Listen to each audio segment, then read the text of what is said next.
Ja sa izvinjavam šta ne pričam srpski dobro, moželi budu mluviti česky.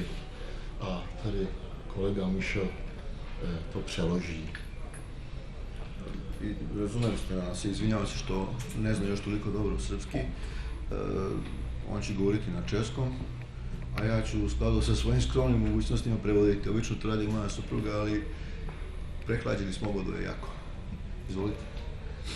Nejdřív bych chtěl poděkovat autoru knížky Draganu Vujčičovi, mému příteli, za to, jak na semináři v Praze pomáhal české veřejnosti vlastně objasnit celou tu situaci okolo Srebrenice.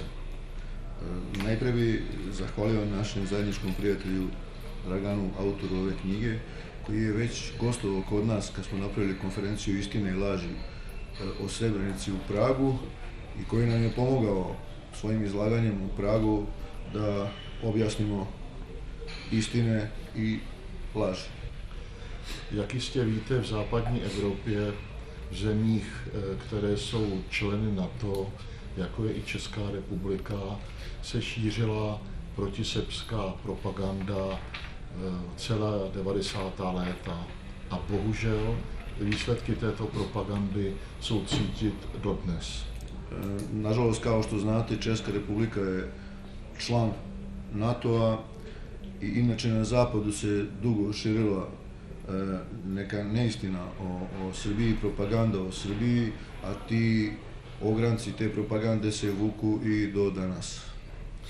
A my se snažíme dneska lidem u nás v Čechách, ale i na Slovensku vysvětlovat, o co vlastně šlo, jaké bylo pozadí, co se skutečně stalo a co se skutečně nestalo. Mi kao tim se trudimo da ljudima u Češkoj i u Slovačkoj objasnimo istinu, šta se zapravo dogodilo, a šta se nije dogodilo, a šta je propaganda. K tomu by měl sloužit i můj dokumentární film, který jsem roztočil už před 6 lety, ale bohužel neměli jsme prostředky, peníze a zároveň můj blízký spolupracovník, který byl velký vlastenec srbský, nešťastnou náhodou nebo prostě za takových špatných okolností zemřel a já jsem nemohl pokračovat. 6 godina se radi na ovome što će sad prerasti u projekat Istina o Srebrenici. Meni je poznato da je Vaslav Dvožak radio sa pokojnim Spasojem Jovanovićem sa RTS-a, koji je bio veliki srpski patriot i zajedno su dosta toga uradili. Nažalost, Spaso je prilikom jedne posete Pragu preminuo. Teď máme možnost, protože jsme našli nějaké sponzory, dál pokračovat na té práci. Máme tu mnoho přátel, kteří nám nabídli pomoc. Máme tu mnoho typů na svědky, kteří celou tu věc okolo Srebrenice zažívali. A zároveň bych chtěl celou tu situaci okolo Srebrenice zasadit do kontextu občanské války a do kontextu rozbíjení Jugoslávie a zároveň do kontextu geopolitického.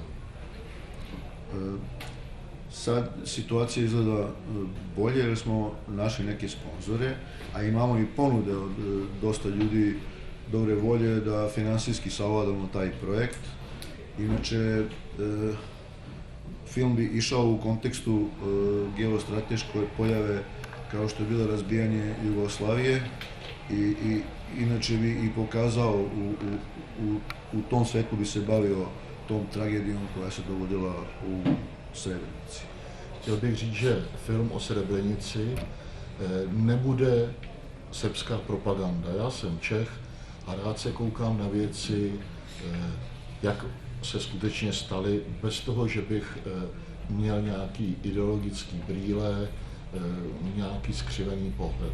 Myslím si, že pravda, istina je pro Srby strašně důležitá, protože oni se stali obětí nejen války, ale i propagandy.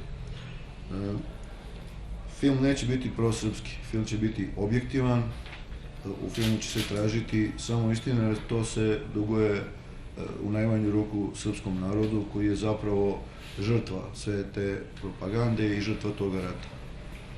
Takže my prostě vedle seminářů, které děláme v Praze, vedle internetových stránek, které se zabývají tou situací na Kosovu, v Bosně, v bývalé Jugoslávii, vracíme se k podrobnostem, které se odehrály za občanské války.